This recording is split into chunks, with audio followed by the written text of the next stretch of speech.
Nous sommes mercredi, vous êtes sur Cam10 Télévision et il est 21h, c'est l'heure de Signaux Mystérieux. Mesdames, Messieurs, bienvenue à cette toute nouvelle édition de votre émission qui flirte avec le surnaturel, votre émission qui flirte avec le mystique. Signaux Mystérieux, c'est aussi et surtout l'émission qui répond aux questions auxquelles la science, la physique, la technique, la logique où la médecine ne trouve pas forcément de réponses. Et pour nous apporter toutes ces réponses, nous sommes, comme d'habitude, en compagnie de Monseigneur Paul Bétieng. Bonsoir, Monseigneur. Bonsoir, Monsieur Bellinga. Bonsoir aux téléspectateurs de par le monde. C'est un plaisir renouvelé de vous savoir nombreux, n'est-ce pas, ce soir, à l'écoute de votre émission. Que Dieu vous bénisse. Nous sommes ensemble, donc pour 1 heure de temps, 60 minutes, et nous vous rappelons que vous pouvez interagir en direct par le biais des numéros qui s'affichent au bas de votre petit écran.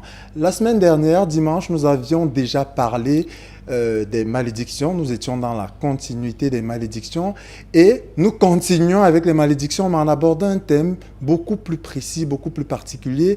Nous allons parler des accusations. Et avant de rentrer dans ce bain, nous allons suivre la tradition et donner la parole au Père pour la prière. Seigneur notre Dieu et notre Père, nous t'adorons et nous sommes reconnaissants d'être encore là ce soir. Bénis cette émission, bénis les auditeurs, rencontre chacun au point de son besoin. Visite une famille, visite un foyer, visite une personne qui se pose des questions. Seigneur, rencontre-le au point de son besoin et interviens en la faveur de tout un chacun qui nous écoute ce soir. Nous couvrons cette émission dans le sang précieux du Christ. Et nous prions que toi-même tu parles au travers de nous. Au nom précieux et merveilleux de Jésus-Christ, nous avons prié. Amen. Amen. Le thème, c'est donc les accusations mystiques. Et nous nous posons la question de savoir, mon Père, c'est quoi une accusation mystique? Vous faites bien de poser, n'est-ce pas, cette question. Vous savez, lorsque généralement on parle des accusations, dans un monde, lorsqu'on parle d'accusations, c'est une action qui généralement est lancée contre une personne, n'est-ce pas, qui a commis soit une infraction, soit, n'est-ce pas, un délit, ou alors une personne qui a commis un crime.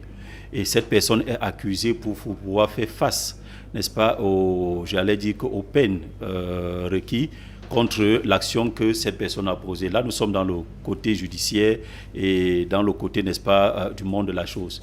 Mais lorsqu'on en vient au domaine mystique des accusations, là-bas, je dis simplement que les accusations mystiques, c'est simplement une action posée à l'encontre d'une personne, d'une famille, d'un peuple, d'un groupe de personnes, n'est-ce pas, pour l'empêcher d'entrer, n'est-ce pas, dans sa destinée prophétique et, n'est-ce pas, le ralentir ou alors le ramener en arrière, simplement dans le but de l'empêcher de vivre la vie que Dieu a prévue, n'est-ce pas, effectivement, qu'elle puisse vivre. C'est comme cela que je vais définir de manière très simple, n'est-ce pas, l'accusation. Ça, c'est la première des choses. La deuxième des choses que je voudrais dire à ceux qui m'écoutent, c'est que lorsque on parle d'accusation, là, nous sommes en face d'un élément. C'est une sorte de malédiction très grave et très forte parce que c'est l'un des éléments qui nous fait perdre le premier principe de la bénédiction qu'on appelle généralement la faveur.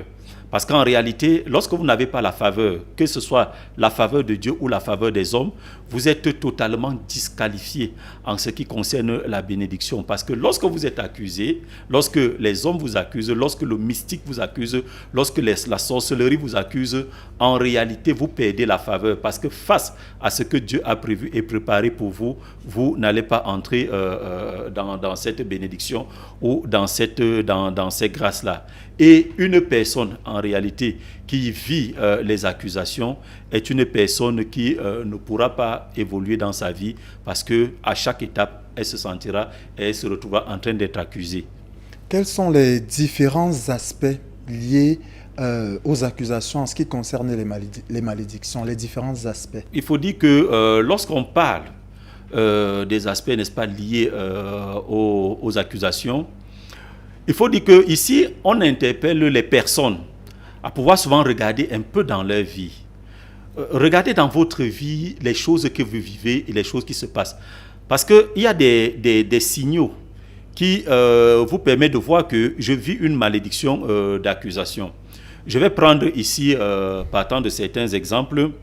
Un jour, un monsieur est venu nous rencontrer, et ce monsieur avait eu la promesse, d'un emploi, mais malheureusement, au moment de pouvoir aller recevoir cet emploi, il est arrivé, on peut dire que quoi?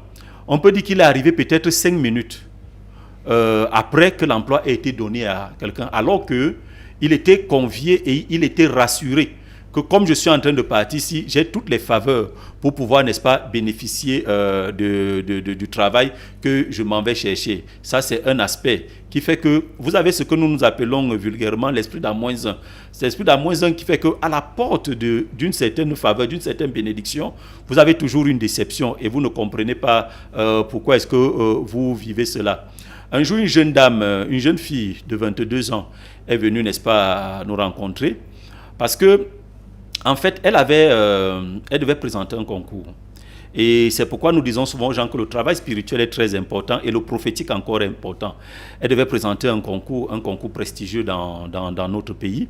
Et lorsque nous avions interrogé le Seigneur en ce qui concerne ce concours, Dieu nous a dit effectivement que il y avait une opportunité, il y avait une voie pour elle de pouvoir, n'est-ce pas, avoir ce concours, mais seulement il y a un travail qui devait être fait parce qu'il y avait des choses qui l'accusaient et qui faisaient que si cette accusation n'était pas brisée, elle n'allait pas aller au bout de ce concours. Ça veut dire qu'elle allait avoir l'écrit, mais à la partie finale qui est souvent l'oral, elle allait échouer là-bas. J'ai fait appeler ses parents auxquels j'ai dit, écoutez, voici en réalité ce qui va se passer. Mais vous savez, ces gens-là avaient leur connexion et ils étaient très confiants en ce qui concerne les connexions. Je leur ai dit, ça n'a rien à voir avec les connexions. Vos connexions peuvent, n'est-ce pas, vouloir vous aider, vont même vous aider. Mais au dernier niveau, à la dernière page, à la dernière étape, cette personne n'aura pas parce que vous aurez négligé ceci ou cela. Et finalement, la jeune fille n'avait pas eu, à la fin, elle a eu l'écrit, mais quand ils sont arrivés au niveau de l'oral, elle n'a pas eu. Les parents m'ont contacté, mais je leur ai dit, c'est trop tard parce que c'était la seule opportunité qui était donnée à cette fille en cette période-là. Je n'en vois pas d'autre parce que Dieu voulait apporter une certaine consolation vu toutes les souffrances que cette famille avait déjà souffert. Donc, en fait, les aspects liés à cette affaire d'accusation, c'est que à la porte de quelque chose de bon qui devrait vous arriver, il y a toujours une mauvaise nouvelle. À la porte d'une percée, il y a toujours une mauvaise nouvelle. À la porte d'un voyage, j'ai vu des personnes qui, n'est-ce pas, devront voyager et ceci me permet de dire une chose. On a eu une histoire un jour, une jeune dame qui était venue nous voir pour voyager et nous avons travaillé pour elle. Effectivement, elle avait reçu son visa. Mais quelque chose va se passer, M. Belinga, c'est que nous allons lui donner une injonction d'après ce que Dieu nous avait dit. Vous savez, quand Dieu parle, nous ne sommes pas dans le secret de Dieu. Il nous donne une injonction et nous la transmettons telle qu'il l'a donnée. Ce qui se passe, c'est que Dieu avait dit que cette jeune dame, elle va voyager, mais elle ne devait pas annoncer son voyage à sa propre maman. Elle devait appeler sa maman seulement quand elle est déjà arrivée. Et nous lui avons dit, voici tu vas voyager, mais n'annonce pas ton voyage à ta maman. Quand tu vas arriver en Hexagone, quand tu vas arriver en Europe là-bas, tu vas l'appeler pour dire que maman ne me cherche pas, j'ai déjà voyagé. Et elle a dit, papa, j'ai compris, vraiment, mon Seigneur, il n'y aura pas de problème. Non, on a donné l'injonction. Parce que celui qui doit retenir l'injonction, c'est la personne à qui on donne l'injonction. Une fois que j'ai transmis l'injonction, c'est déjà bon. La jeune fille a eu le visa. Vous connaissez que chez nous, au Cameroun, on célèbre le visa plus que certains diplômes. Tout le monde a célébré. Le jour du voyage est arrivé, les billets d'avion étaient faits. Le jour même du voyage, tout était booké. Elle devait prendre son vol aux environs de 22h, 23h par là. Et cette jeune fille se dit en elle-même, je ne sais pas si c'était une accusation ou c'était... C'est comme pas des accusations mystiques. Elle raisonne en elle-même et elle dit, ok, on m'a dit de ne pas dire à ma mère, mais au niveau où j'en suis, elle ne peut plus bloquer mon voyage. Elle ne peut plus rien faire contre mon voyage. Je vais quand même aller lui dire que je pars aujourd'hui. Elle s'en va chez sa maman. Elle va annoncer le voyage à sa maman. Écoute, maman, je vais t'annoncer une bonne nouvelle. Ouais, je voyage aujourd'hui. Ah, ma fille, c'est bien, vraiment. Mets-toi à genoux et je vais te bénir. Et voilà comment la maman a dit des bénédictions sur elle, des bénédictions, des bénédictions. Bon, quand elle se lève de là, elle dit, mais cet homme de Dieu là m'a trompé. Comment est-ce que voilà ma mère qui m'a béni et il voulait que je parte comme ça? Nous ne sommes pas au courant de ce qui se passe. Ça, c'est l'histoire que le papa nous raconte après. Nous ne sommes pas au courant de ce qui se passe. Mais ce qui se passe encore plus tard, c'est qu'en réalité, cette jeune fille, à l'heure de prendre le véhicule pour arriver à l'aéroport, elle se fait accompagner par tout le monde. Monsieur Belinga, elle n'est jamais arrivée à l'aéroport. Parce qu'entre le chez elle et l'aéroport, en cours de route, elle a fait un malaise et elle est morte. Voilà donc comment elle a perdu sa vie. Vous voyez, l'accusation... Quand il y a des accusations dans ta vie, il faut comprendre que chaque fois que tu voudrais avoir une certaine percée et qu'il y a quelque chose qui vient empêcher cela, tu es certainement victime de certaines accusations. Chaque fois que l'argent voudrait arriver dans ta vie et qu'il y a toujours un événement qui vient bloquer cela, tu es devant une accusation. Chaque fois que tu voudrais te marier et qu'il y a toujours quelque chose qui vient déranger, je rencontre des gens qui viennent me voir au cabinet aujourd'hui, des femmes qui me disent que j'ai des problèmes. Chaque fois qu'un homme vient me voir, vraiment, ça va bien jusqu'à un certain moment, jusqu'à une certaine période, rien ne donne. En réalité, à la porte de la percée, il y a toujours un problème. Voilà comment se manifestent ces accusations. J'ai une question qui rejoint tout de suite celle d'un téléspectateur qui demande est-ce qu'il est possible que les accusations changent la destinée d'une personne? Parce que quand vous nous parlez de la jeune dame tout à l'heure, déjà, est-ce qu'il y a un travail psychologique en amont? Parce que c'est assez compliqué de voir quelqu'un qui va quitter un pays et ne pas le dire à sa mère. Il y a un travail psychologique que vous faites en amont. Et si c'est effectivement sa destinée de voyager, pourquoi il y a des freins? Ok. J'aimerais que tous ceux qui m'écoutent comprennent très bien. Dieu peut avoir prévu pour toi une destinée radieuse, mais tu ne parviens pas à accomplir cette destinée. Nous avons dans la Bible cette parabole du blé et de l'ivraie, où les disciples disent, Jésus dit que n'avons-nous pas planté le blé? D'où vient-il qu'il y ait l'ivraie maintenant? Et le maître dit que en réalité, c'est un ennemi pendant que nous dormions qui est venu s'aimer l'ivraie. Mais laissez-les d'abord croître ensemble. Pour dire que vous pouvez avoir une destinée radieuse. Nous avons vu des enfants avec des destinées radieuses. Toujours brillants à l'école, toujours brillants aux examens, toujours, n'est-ce pas, avec des tableaux d'honneur. Mais quand ils sont sortis, il n'y a pas eu d'emploi. Nous avons des femmes qui sont de très belles femmes. Lorsque vous les voyez, en réalité, rien de bon ne se passe dans leur vie. Vous savez, M. Belinga, une jeune dame un jour que nous avions rencontrée il y a cela quelques années, avait un problème. C'est-à-dire qu'en réalité, lorsque vous la voyez, vous ne pouviez pas vous imaginer qu'une telle femme ait des problèmes de mariage. C'était pas concevable. Mais elle avait un problème de mariage parce qu'elle avait toujours des déceptions répétées. Et nous avions causé avec elle. Après avoir causé avec elle, nous sommes allés maintenant au niveau de faire sa consultation. Au moment de sa consultation, nous nous sommes rendus compte d'une chose. C'est qu'elle avait été dédicacée, confiée à l'esprit des eaux. C'est-à-dire qu'on l'a mariée à l'esprit des eaux. Il y a des personnes comme ça, vous avez des maris mystiques. Le mari mystique t'accuse pour que tu ne puisses pas te marier. C'est-à-dire que tu vois un homme, tu vois dans des rêves quelque chose, quelqu'un vient toujours avoir des couches de nuit avec toi. Tu es toujours en train de manger la nuit. En réalité, ceci dépose en toi des choses qui vont t'accuser pour que lorsque ta destinée doit se manifester, il y a déjà une saleté qui a été déposée. Il y a quelque chose, un élément, n'est-ce pas, de preuve qui a été déposé qui fait à ce que cette chose commence à parler contre toi, commence à t'accuser pour dire que lorsqu'on va parler ici mariage, la chose va dire que à cause de moi dans n'est-ce pas la présence de cet homme, de cette femme, je dis qu'il n'y a pas mariage, il n'y a pas mariage. Et c'est ce qui fait que plusieurs destinées sont gaspillées, détruites, sont n'est-ce pas abandonnées parce que les accusations dans vos vies, dans des vies des gens, amènent à ce que vous puissiez avoir une vie qui tourne à rond. Un moment, vous vous fatiguez. J'ai rencontré un jeune homme un jour qui est venu en consultation et je lui ai dit, c'était du côté de l'Est. En fait, je prêchais à la radio et puis j'ai dit son nom. il est venu me rencontrer et il m'a dit, mon père, je lui ai dit, je t'appelais parce que j'ai vu le sang devant toi. Il m'a dit, mon père, avec toutes les situations que je vis, en réalité, je dois vous dire que j'ai décidé de me suicider.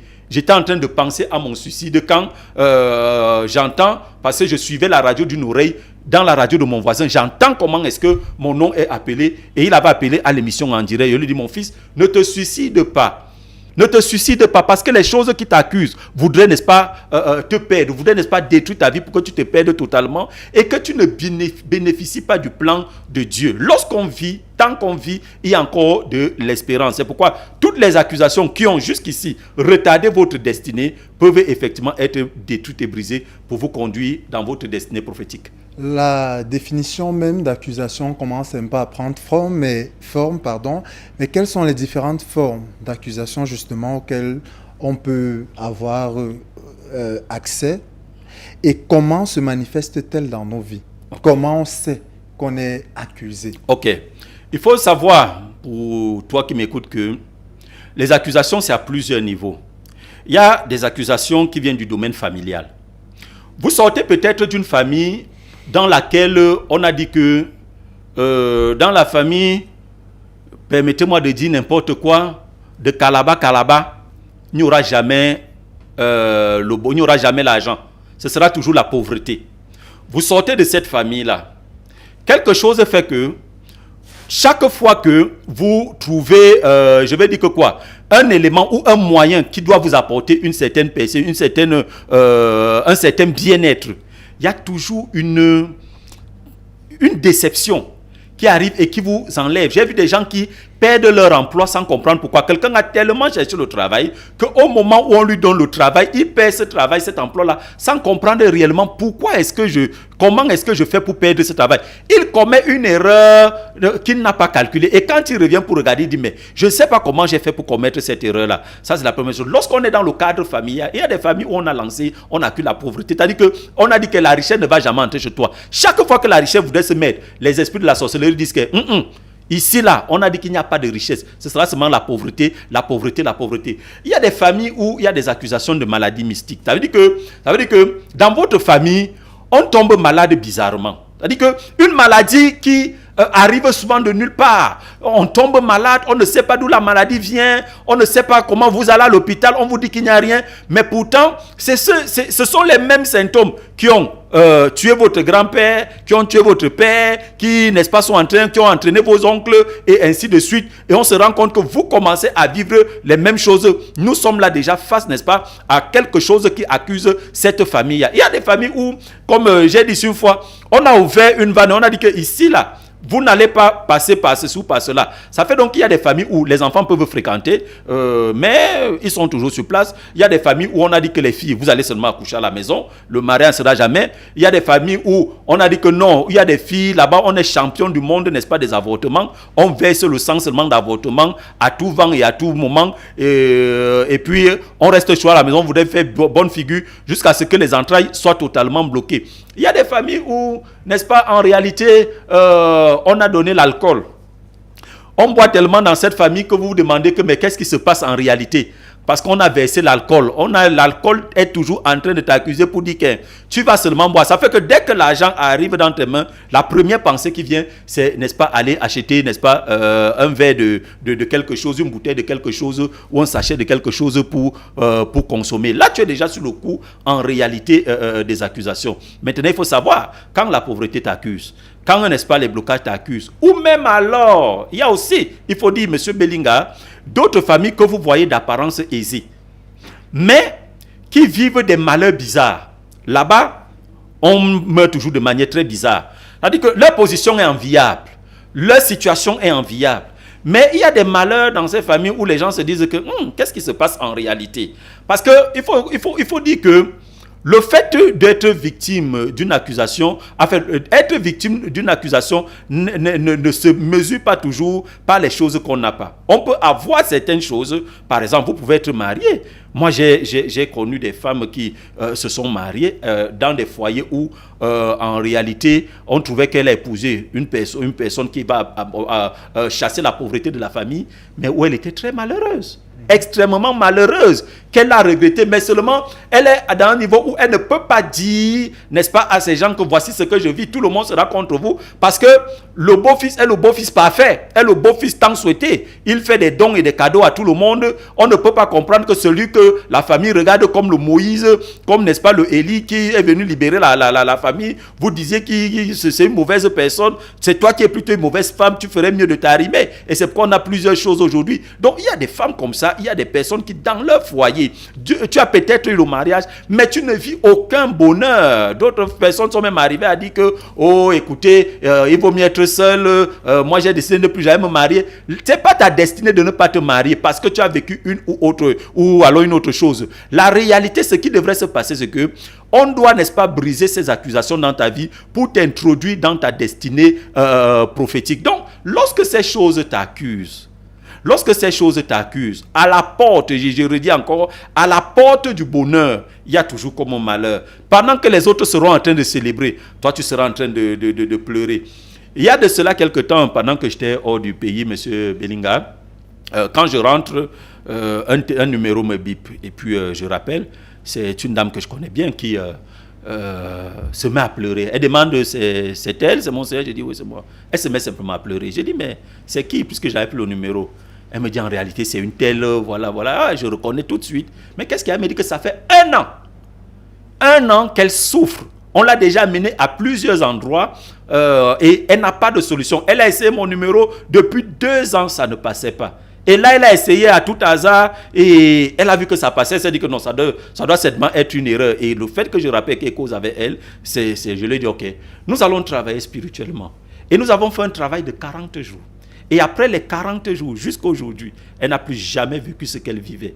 Parce que sa vie était déjà hypothéquée. Elle était déjà à un certain niveau où on voulait déjà l'éliminer, alors qu'en réalité, elle était dans un mariage. Et dans ce mariage-là, sa vie était en danger. Personne de sa famille n'osait croire qu'elle vivait ces choses-là. Mais elle savait ce qu'elle vivait. Et tous les jours, elle se morfondait, elle perdait du poids, elle ne mangeait plus. Parce qu'en réalité, il y avait quelque chose qui l'accusait et qui l'empêchait d'entrer dans sa destinée. Monseigneur, nous parlons de malédiction depuis 3 éditions maintenant. Nous parlons de malédiction. Nous sommes donc allés sur le terrain pour savoir ce que vous pensez des malédictions. Ça existe? Est-ce que ça n'existe pas? Vous avez répondu aux questions de notre reporter Wilfried Touda. C'est dans ce micro-trottoir.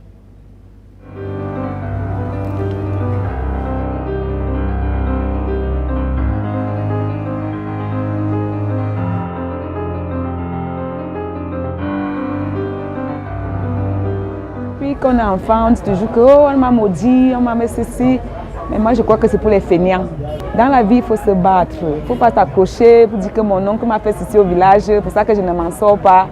Je crois que dans la vie, il faut se battre. C'est tout ce que moi j'ai à dire. Parlant de la malédiction, je ne pense pas ça. Je ne crois pas ça. Je sais que l'on est né pour se battre. Et tu te bats, tu vas récolter le fruit de tes efforts. On peut voir un enfant, peut-être qu'il a bu il passe son temps à boire le vin. Après, on va dire qu'il est maudit. Il n'est pas maudit. Il a choisi son chemin. Il n'est pas maudit. Il a choisi son chemin. Il n'a pas pu comprendre ses parents, c'est tout. Oui, pour moi, la malédiction existe. J'ai vu déjà dans mon village une petite famille qui a été maudite, comme ça, par un oncle. De génération jusqu'à aujourd'hui. Pas d'enfant. Parce que leur père a eu des relations avec sa fille, donc la fille a son frère. Le frère les a tous maudits, que vous tous vous allez être comme ça, ne vous levez pas jusqu'à aujourd'hui. Donc, si j'ai vu le petit exemple là, il y en a tant d'autres. Donc pour moi, la malédiction existe. La malédiction existe, parce que même dans la Bible, on dit même jusqu'à la 5e génération, ça existe. Quand tu fais quelque chose, ça t'arrive jusqu'à la 5e génération. Mais je sais que ça existe parce que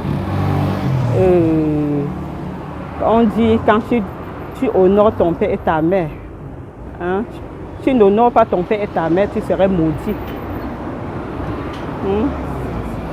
On dit ça.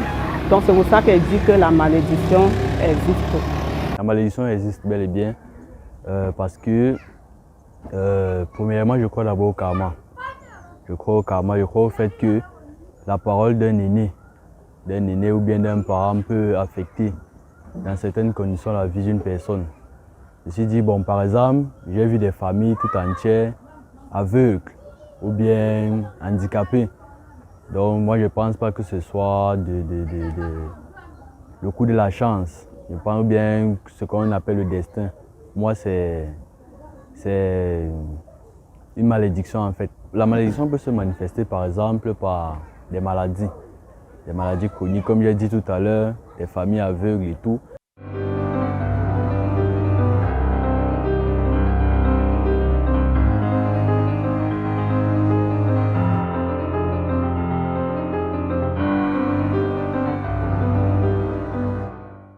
Nous sommes donc descendus dans la rue pour vous rencontrer. Vous avez donné votre avis d'expert. Mais monseigneur, j'aimerais qu'on s'attarde sur la toute première personne à avoir parlé, à avoir dit un homme doit se battre dans la vie. Il ne faut pas prendre les malédictions pour prétexte quand ça ne va pas. Qu'est-ce que vous avez à dire par rapport à ça? Je crois que j'ai répondu déjà à cela pour dire qu'en réalité, vous voyez, il y a des personnes qui ont une position enviable.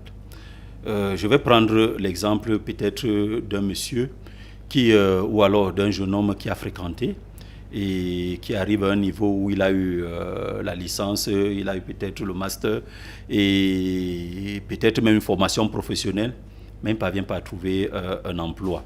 Il ne parvient pas réellement à s'en sortir.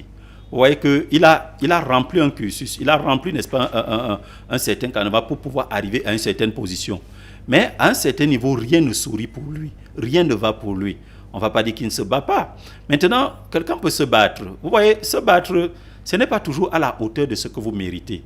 Nous avons nos gars qui font par exemple la mototaxi, qui sont mototaximens, et parmi eux, il y a des grands intellectuels. Quand vous allez parfois dans le commerce, vous trouvez, n'est-ce pas, des universitaires qui, n'est-ce pas, se retrouvent, n'est-ce pas, à faire du commerce. Pourquoi? Parce qu'ils sont arrivés à un certain niveau. Ils ont dit que, ok, j'ai cherché ceci, j'ai cherché cela, je n'ai pas eu. Pour avoir ne fût-ce que le pain à manger, je vais faire ceci. Mais en réalité, ce n'est pas sa destinée. Plusieurs, ce n'est pas leur destinée. Parce qu'on parle de malédiction et surtout qu'on parle de ces accusations, c'est quelque chose qui t'empêche d'entrer dans ta réelle destinée. C'est quelque chose qui t'empêche d'entrer, n'est-ce pas, dans le plan originel de Dieu pour toi. En d'autres mots, tu restes dans ta position, tu restes dans une position qui n'est pas la tienne. Et si rien n'est fait par rapport à cela, tu pourras peut-être te contenter. Et je vous ai dit ici une fois que l'une des armes que le diable utilise, c'est l'ignorance, c'est même aussi le mensonge. C'est-à-dire que plus vous dites que tel n'existe pas, lui, ça le conforte. Ça le conforte vraiment parce qu'il continue de faire son action. C'est pourquoi le deuxième monsieur a donné un exemple palpable. Il dit que moi, je crois parce que dans ma famille, il y a eu, je crois qu'il parle d'un cas d'inceste. Et maintenant, dans cette famille-là, quelqu'un a maudit pour dire que vous n'allez plus jamais avoir d'enfants. Et jusqu'à aujourd'hui, de génération en génération, personne n'a d'enfants. Là-bas, ça n'a rien à voir avec le fait de se battre. Parce que la malédiction n'est pas toujours au niveau financier. Vous voyez un peu une dame qui se marie, qui travaille en réalité, elle gagne bien sa vie, mais qui ne parvient pas à accoucher. C'est une malédiction. Maintenant, il faut voir, est-ce que c'est une accusation? C'est une accusation, il faut briser cette accusation-là. Elle se bat. Un jeune homme qui travaille, je ne sais pas moi, je ne sais pas, peut-être parfois qu'on considère le travail comme étant dans un bureau, peut-être il est dans un bureau, il gagne bien sa vie, et puis voilà. Mais il a toujours des déceptions. C'est-à-dire qu'il ne parvient pas à avoir une femme avec lui. Il ne parvient pas à avoir un foyer stable. C'est-à-dire que les femmes viennent épater. Elles viennent épater. J'ai vu un monsieur un jour qui était en train de pleurer sa femme parce que cette dernière avait été victime d'un accident. Et il disait que il vient juste d'enterrer. Il a enterré sa première femme. Ça fait moins d'un an qu'il a enterré sa première femme. Voilà l'autre qu'il a prise, qu'il épouse. Vous savez ce qui va se passer avec ce monsieur? C'est que chaque fois qu'il va courtiser une femme, au quartier, on dira aux autres que faites attention. L'homme que vous voyez là, voilà ce qui se passe avec lui. Il a enterré 2 femmes déjà en moins d'1 an. Ça fait donc que il gagne bien sa vie parce que c'est un monsieur qui travaille dans une société de la place. Il gagne bien sa vie, mais il est victime, n'est-ce pas, d'une malédiction, d'une certaine accusation qui fait que il pourra rester célibataire si rien n'est fait dans sa vie. Il restera instable si rien n'est fait dans sa vie. Donc, c'est pour vous dire que tu peux même gagner ta vie. Est-ce que vous savez, monsieur Belinga, qu'il y a des gens même qui trouvent le travail, mais qui font 1 an, 2 ans, 3 ans, on ne vous paye pas. C'est-à-dire que comment tu travailles 1, 2, 3 ans, on ne te paye pas. Et je suis même allé plus loin. Est-ce que vous n'avez pas remarqué qu'il y a certaines personnes, tu arrives dans une société qui tourne bien. Quand toi tu entres dans cette société-là, la société commence à avoir des problèmes. Ça veut dire qu'il y a quelque chose qui vous accuse. À cause de vous, vous pouvez faire souffrir à plusieurs personnes les problèmes, n'est-ce pas, qui sont les vôtres. Parce que je vous ai dit qu'en réalité, les malédictions comme les accusations sont des choses, n'est-ce pas, qui se partagent lorsque vous êtes dans un certain environnement, lorsque vous êtes dans un certain milieu. C'est pourquoi que quelqu'un croit que la malédiction n'existe pas, c'est de son droit. Nous n'en voudrons pas à cette personne-là. Mais la malédiction continuera de faire son travail. Et je vais même dire, quelquefois, il y a même que la malédiction qui te fait dire que je n'existe pas. Dis que je n'existe pas, parce que ça devient même encore une autre malédiction que de ne pas croire à la malédiction. On va prendre quelques messages, quelques questions que les téléspectateurs nous posent. Bonsoir à vous sur le plateau, bonsoir. Je fais toujours des rêves dans lesquels les hommes que je ne connais pas me mettent en garde et me forcent à manger dans la nuit. Le plus triste, c'est que je me réveille toute souffrante et après, je ne me souviens de rien. Qu'est-ce que vous avez à dire à cette internaute? Je vais simplement dire à cette personne que on est en train de t'utiliser. On appelle cela la sorcellerie inconsciente. On est en train de t'initier. C'est la sorcellerie. Et si rien n'est fait contre toi, parce que quand tu te lèves, tu ne te souviens de rien. En réalité, si rien n'est fait pour t'aider dans cette situation-là, ce sera très dangereux parce que ta vie même est en danger. On est en train de gâter ta vie. C'est ça le mot, on gâte ta vie. On a Benoît depuis Mbalmayo qui demande comment faire pour que vous puissiez lire dans son esprit, pour que vous puissiez le guérir. Ah bon, mais Benoît, c'est ce que nous disons à tout le monde. Vous venez au cabinet spirituel. Vous voyez, venez au cabinet vous faire consulter. Et il fait bien de poser cette question à M. Bellinga. Vous savez, la malédiction, surtout les accusations. Je dis souvent que lorsque vous êtes accusé, l'accusation te met... comment je vais dire cela?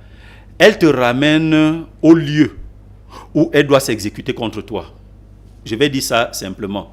J'ai raconté ici, j'espère que c'était ici, l'histoire d'un jeune homme qui est parti en Europe très jeune. Il est parti peut-être enfant, dans l'âge peut-être 5-6 ans par là. Il est parti et puis à l'âge de 19, 20 ans, 21 ans, il décide de revenir au pays et la nostalgie du pays. Quand il arrive, vous savez, il voudrait bien visiter le marché, il voudrait voir à gauche, à droite comment ça se passe. Il porte une petite culotte, un t-shirt et puis il met une paire de baskets aux pieds et puis il s'en va marcher. Il est au marché, visite les fiers, il est content. Mais ce qui se passe, c'est que M. Bellinga, c'est que pendant qu'il y est, on crie au marché, « Revoleur ». Revoleur, vous connaissez comment ça se passe. Les gens courent derrière le voleur. Et une coïncidence, j'allais dire mystique, satanique, diabolique, sorcellerique, fait que lui, il est habillé comme l'était le voleur. Et puis la dame dit, ah, le voici même ici. Voilà comment la population se jette sur lui. La population se jette sur lui, on le tabasse et finalement, il perd sa vie. On dira c'est une circonstance malheureuse, les circonstances ont fait. Mais vous voyez, l'accusation te ramène à un lieu où elle doit s'exécuter contre toi. Vous ne comprenez pas pourquoi parfois, vous vous retrouvez dans une affaire où vous allez porter quelque chose, vous demandez qu'est-ce qui m'a même amené là-bas. Le côté mystique des accusations devient encore terrible parce qu'il y a la manipulation de la sorcellerie dedans. Vous vous retrouvez dans quelque chose. On a vu des gens que 2 personnes sont en train, n'est-ce pas, de se battre. Lui vient seulement vous dire que, mais attends, comment est-ce qu'on fait cela? C'est à lui qu'on assomme un coup de gourdin fatal, il tombe, il meurt. Alors que il n'était pas impliqué dans la bagarre, il venait simplement pour séparer. Mais ce que lui ne savait pas, c'est que les circonstances qui étaient placées là, en fait, c'était pour l'amener à cet endroit, pour qu'il pose l'acte qu'il a posé et se retrouve, n'est-ce pas, dans la situation où il s'est retrouvé. C'est pourquoi l'accusation te ramène toujours dans des endroits que nous avons souvent vulgairement, au mauvais endroit et au mauvais moment pour vivre la mauvaise chose qui est préparée pour toi depuis des siècles, depuis, n'est-ce pas, des décennies. J'ai un ami, avant que vous ne lisiez ce message, j'ai un ami qui a eu une situation un jour. C'est-à-dire qu'il s'en va prendre un bus dans une agence de la place et le bus devait partir à 10 heures. C'est un homme de Dieu, je souligne. Il s'en va donc, il achète son ticket, il monte dans le bus. Mais il dit qu'après lui, il y a une dame qui arrive.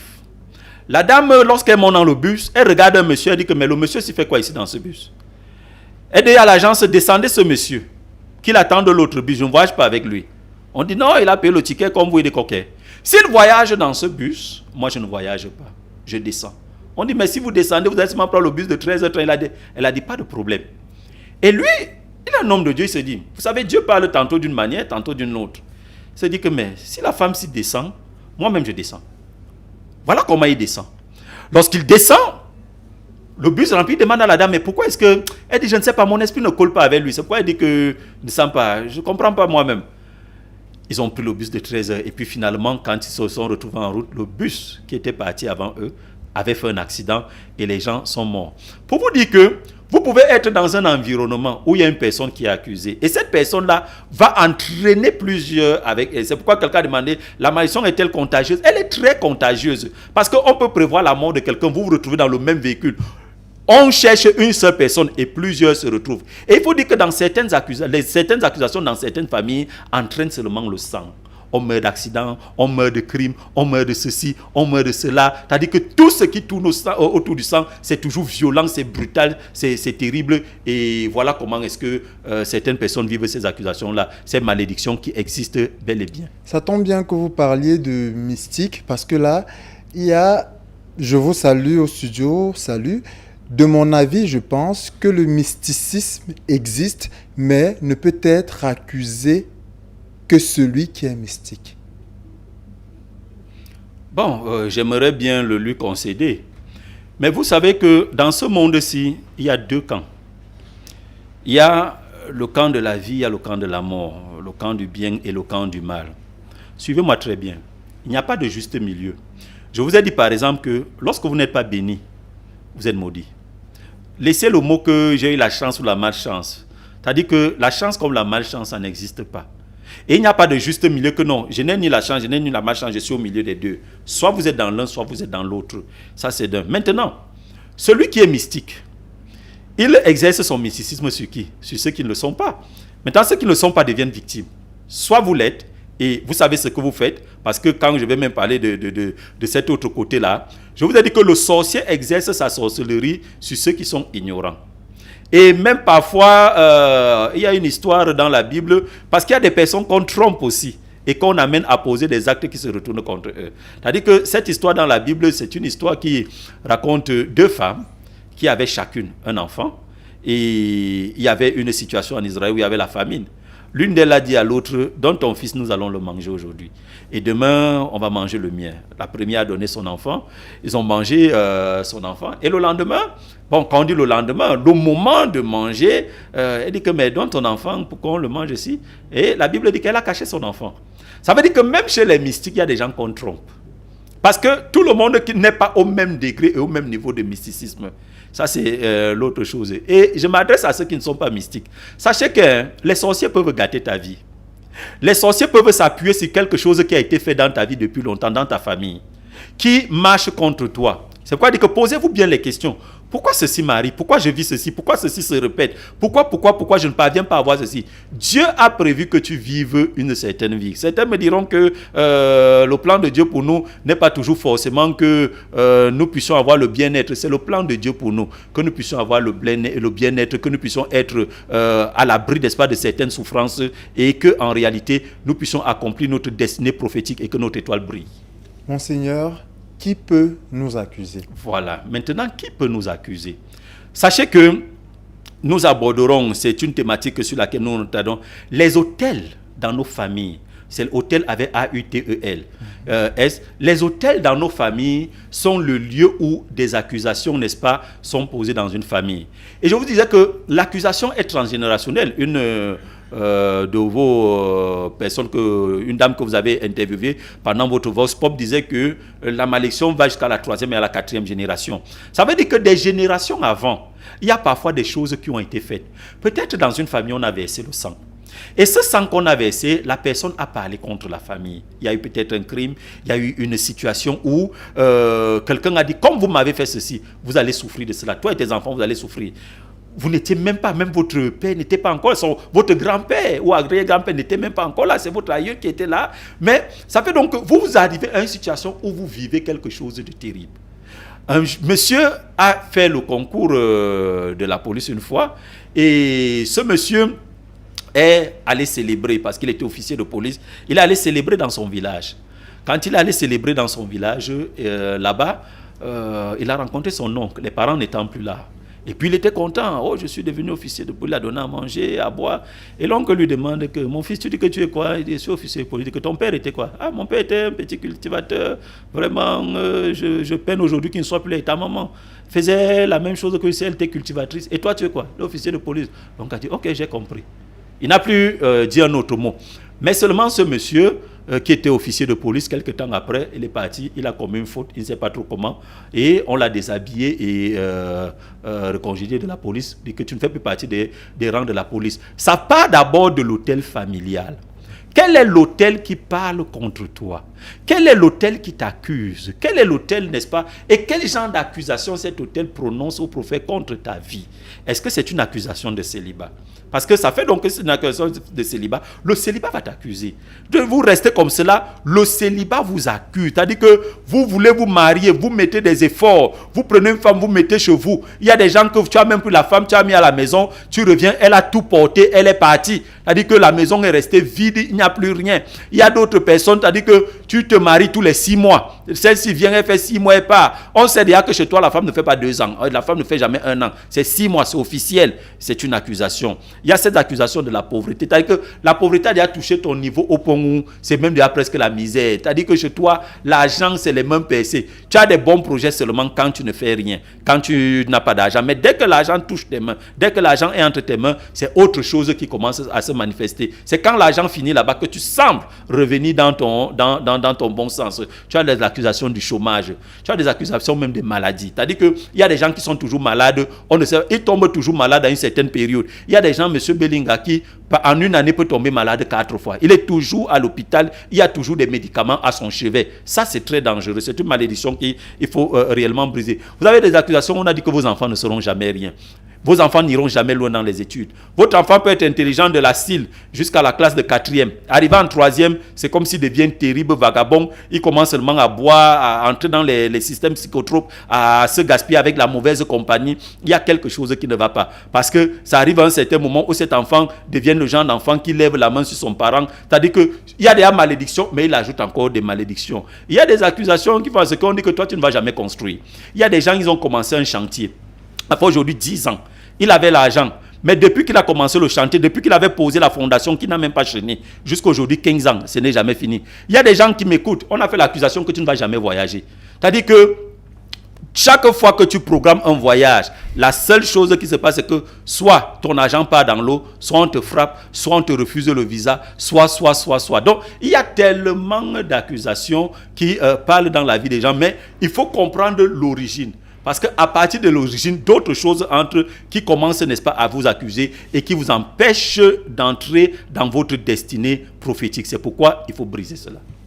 Monseigneur, existe-t-il des fausses accusations? Dans le terme du mysticisme, oui. Est-ce que les fausses accusations existent? Voilà. Maintenant, vous savez que l'accusation est tellement sérieuse que si 2 ou 3 personnes disent quelque chose contre vous, et que la chose est fausse, on vous condamne sur la base de leur témoignage. Vous comprenez? Dans le cadre du mysticisme, oui, on peut vous accuser faussement. Mais vous sachez aussi que lorsqu'on vous accuse faussement, c'est parce qu'on vous accuse en s'appuyant sur quelque chose qui donne, je veux dire que quoi, dans le monde mystique, dans le monde de la sorcellerie, ça donne aux sorciers le moyen de t'impliquer dans quelque chose dans laquelle tu ne peux impliquer directement. Comme on dit, il n'y a pas de fumée sans feu. Par exemple. Donc, et les conséquences de ces fausses accusations sont-elles similaires aux accusations qui sont dites légitimes? Elles sont totalement similaires. Monsieur Belinga, si on accuse judiciairement quelqu'un de quelque chose qu'il n'a pas fait, il subit la sentence qui est prévue par la loi. C'est-à-dire qu'on fera peut-être désormais qu'il est fausse et maintenant... Et vous ouvrez un pan pour que je dise quelque chose. Vous savez que l'accusation lorsque les sorciers, lorsque les autels de ta famille, lorsque les mystiques, les satanistes t'accusent, l'accusation qu'ils font contre toi a deux volets aujourd'hui. Le premier volet, c'est que légalement, j'allais dire que spirituellement parlant, de par une certaine position, c'est une fausse accusation. Pourquoi? Parce que la Bible dit que on n'entendra plus en Israël le proverbe qui dit les parents ont mangé des figues vertes, mais les dents des enfants en ont été agacées. En d'autres mots, ce qui fait que vous continuez de vivre ces accusations-là, cette malédiction d'accusation dans votre vie, c'est votre ignorance, 1. 2, c'est l'application de la sentence. C'est-à-dire que briser cela, certaines personnes ont cru que c'est un automatisme. C'est-à-dire que oui, j'ai prié et puis l'accusation est partie. Que non! Je dis encore que non. Nous avons dans le livre d'Esther, nous lisons, n'est-ce pas, l'histoire de cet homme qu'on appelait Aman, qui avait pris la décision d'exterminer le peuple de Dieu, qui avait pris la décision d'exterminer le peuple d'Israël. Et il était allé voir le roi pour dire, écoute, il y a un peuple ici qui doit être exterminé. Donne-nous, n'est-ce pas, un décret pour qu'à une certaine période, nous puissions l'exterminer dans tout ton territoire. Et le roi avait signé ce décret-là. Mais il se passe que, avant l'application du décret, Aman meurt. Esther devient reine. Mardochée devient, entre, n'est-ce pas, dans le palais. Et ce qui se passe là-bas, c'est que, quand Esther voit le roi pour lui dire que tu as signé un tel décret, il lui dit, écoute, dans la loi des Mèdes et des Perses, un tel décret est irrévocable. Ce que j'ai signé, ça va s'appliquer. Mais, je peux vous faire une faveur, c'est que je vais signer un autre décret qui donne maintenant aux Juifs le pouvoir de se défendre. C'est ce que les gens ne comprennent pas. Le premier décret des accusations, ça se manifeste dans ta vie. Ne t'en fais pas. Même si tu pries, tu vas à l'église, tu es seulement enfant de Dieu. Si on n'a pas annulé, je veux dire, si on n'a pas appliqué le deuxième décret dans ta vie, il est fort probable que tu continues de vivre ces malédictions, ces accusations-là, malgré ta position de chrétien, d'enfant de Dieu, de quelqu'un qui prie, qui est dévolu et attaché. C'est pour ça que je vous disais l'autre jour que ça va au-delà du slogan. Il y a un travail de fond. C'est une question d'application d'un décret satanique, mystique de la sorcellerie contre votre vie. Maintenant, on vient appliquer un nouveau décret. Et pour appliquer ce nouveau décret, il y a un processus. Il y a un travail qui doit se faire de manière méthodique, de manière, n'est-ce pas, appliquée. Et à partir de ce moment, vous êtes libéré de l'ancien décret et vous entrez maintenant dans les bénéfices du nouveau décret. Nous approchons peu à peu de la fin de cette émission, donc nous allons prendre encore quelques messages parce qu'il y en a beaucoup. Oui. Bonsoir à vous en studio, bonsoir. Nous vous rappelons que vous n'avez pas le droit d'appeler, nous ne prenons pas les appels en direct. Écrivez par SMS ou sur WhatsApp et nous allons vous répondre. Bonsoir à vous en studio, bonsoir. S'il vous plaît, moi, je suis concerné sur tout ce que vous dites là. Dans ce cas, que faire pour sortir de cette malédiction? Junior de Tropicana. Je crois que le Monseigneur vient de l'expliquer encore. Essayez de le rencontrer, essayez d'appeler après l'émission et il vous en dira certainement plus à ce sujet. Ou vous avez autre chose à dire par rapport? Vous avez déjà donné l'indication. Bonsoir à vous sur le plateau, bonsoir. Je fais toujours des rêves dans lesquels les hommes que je ne reconnais pas me mettent en garde. Ça, c'est un message qu'on a déjà reçu. Bonsoir, je suis en train d'écouter votre émission avec pour thème les accusations mystiques, d'accord? S'il vous plaît, comment je fais pour rencontrer l'homme de Dieu? Là, j'ai vraiment besoin de son aide. Vous venez me rencontrer, je suis à Ifoulan, en face de la sous-préfecture, c'est ici à Yaoundé. Donc vous venez me rencontrer, nous recevons de lundi à samedi à partir de 7h jusqu'à 18h. Bonsoir mon père, moi je suis en Gaoundéré, comment faire pour vous rencontrer? Ok, vous m'appelez après l'émission et nous allons voir comment vous consulter en ligne. Bonsoir à vous en studio, bonsoir. Moi c'est Alphonse Landry. Je vis une situation d'où je suis motomane. Je travaille chaque jour, mais je n'ai pas de rendement. Mon révérend, dites-moi comment faire. Alphonse, il est ici à Yaoundé? Là, il n'a pas donné. Bon, Alphonse, si vous êtes à Yaoundé, même si vous n'êtes pas à Yaoundé, cherchez à me rencontrer, contactez-moi après et puis nous verrons comment briser cette malédiction dans votre vie.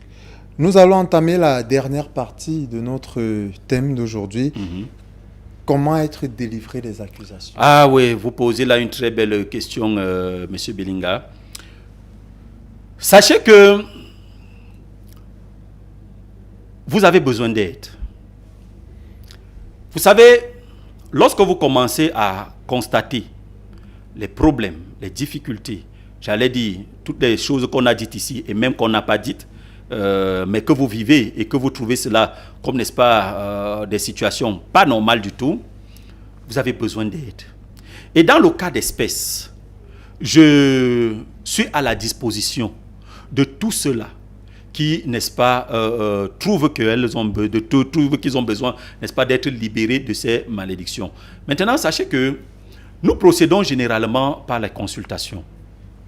La consultation, pour ceux qui nous écoutent et qui ont déjà été consultés, que ce soit en ligne ou qui sont venus nous rencontrer à Foulane, vous savez que lorsque nous vous consultons, on vous dit exactement ce qui ne va pas dans votre vie. On n'a pas besoin que vous veniez et vous nous dites voilà ce que je souffre, voilà comment c'est. Vous vous asseyez, on va vous dire quel est votre problème, d'où ça vient, comment faire pour être libéré. Et une fois qu'on a détecté l'origine de votre problème, à partir de ce moment-là, on va vous engager dans un travail spirituel pour briser ce problème à la racine. Ce ne sera pas ici question de couper certaines branches, que ça aille un peu pour 1-2 mois et puis ça revient. C'est qu'à partir de la racine, on va travailler pour briser cela totalement. Et plus qu'on parle de comment faire, vous allez me permettre, M. Belinga, de m'adresser à mes bien-aimés de Douala. Vous dire que les gens de Douala, la semaine prochaine, nous serons dans la ville de Douala. À partir du 6, le 7 et le 8, nous allons rentrer. Donc, le 6, à partir de 15h, nous commençons les consultations à Douala. Comme avant le 6, nous serons ici dans ce studio. Nous allons vous indiquer exactement le lieu, que ce soit à partir des antennes ou alors à partir des téléphones. Mais j'ai dit, le nombre de personnes que nous allons recevoir est vraiment limité parce que le nombre de places est en train d'être comblé parce que les gens s'inscrivent. Si vous êtes à Douala et vous voulez me rencontrer, vous appelez après l'émission, vous écrivez via WhatsApp pour dire que je voudrais m'enregistrer pour être reçu à Douala en direct. Et ce sera bien, vous allez me voir face à face et nous allons causer et nous allons travailler. Et quelles que soient les malédictions, les accusations, les mauvais sorts qu'on a lancés contre votre vie ou les réclamations, je vous assure, 2024, c'est votre année. Nous allons briser cela dans votre vie et nous allons vous introduire, que le diable le veuille ou pas, que les sorciers de ton village le veuillent ou pas, quel que soit leur nombre, quel que soit ce qu'ils ont fait. Écoutez, vous allez comprendre qu'il y a encore des hommes que Dieu a oints dans ce pays, des hommes avec un mandat qui ne viennent pas là pour blaguer. Et nous ne sommes pas dans ces antennes pour blaguer. Je vous le dis encore, quelle que soit la situation que vous vivez par laquelle vous passez, venez me rencontrer et je vous assure, quel que soit le nombre de sorciers réunis contre vous, ils comprendront que Dieu a mandaté des hommes et que un seul homme que Dieu a mandaté vaut 10 000 ou 100 000 sorciers lorsque Jésus-Christ est avec nous. Ta situation en 2024 va certainement changer et si nous travaillons ensemble et tu verras la gloire de Dieu dans ta vie. C'est ce que je voulais dire. Donc les gens de Douala, vous appelez, vous vous inscrivez via WhatsApp et nous allons, n'est-ce pas, vous enregistrer. Monseigneur, nous sommes à quelques minutes de la fin de l'émission. Oui. Des conseils, des recommandations, une prière. Pour le mot de fin, c'est quoi? C'est d'abord que je vous conseille. Parce que lorsque vous suivez signaux mystérieux, comme vous suivez là, il y a deux voix parfois chez certaines personnes. Ah, moi, il raconte des choses. La voix qui te dit cela, c'est même ça qu'on appelle la voix des accusations. Parce que les sorciers qui t'accusent, l'autel qui t'accuse ne voudra jamais que tu puisses, n'est-ce pas, avoir de l'aide. Ne voudra jamais te permettre, n'est-ce pas, d'avoir l'aide spirituelle dont tu as besoin pour entrer dans ta destinée. Mais toujours est-il que si tu refuses d'entrer dans ta destinée, dans peu de temps, tu te retrouveras toujours dans la même position. Donc, le conseil, c'est que, en réalité, viens nous rencontrer et tu verras la gloire de Dieu se manifester dans ta vie. Sur ce, je prie que Dieu te bénisse, que Dieu te garde. Que l'Éternel veille sur toi, qu'il t'accorde sa grâce et surtout qu'il te donne, n'est-ce pas, cette grâce de venir aux consultations à Foulane ici à Yaoundé et de nous contacter. La paix du Seigneur soit sur toi. Shalom. Mesdames, Messieurs, c'est donc la fin de Signaux Mystérieux de ce mercredi. Nous donnons rendez-vous pour une date qui n'est plus mystérieuse, dimanche, ici même sur Cam10 Télévision, lorsqu'il sera 21h. D'ici là, portez-vous bien et restez au contact de nos programmes. Bonne nuit.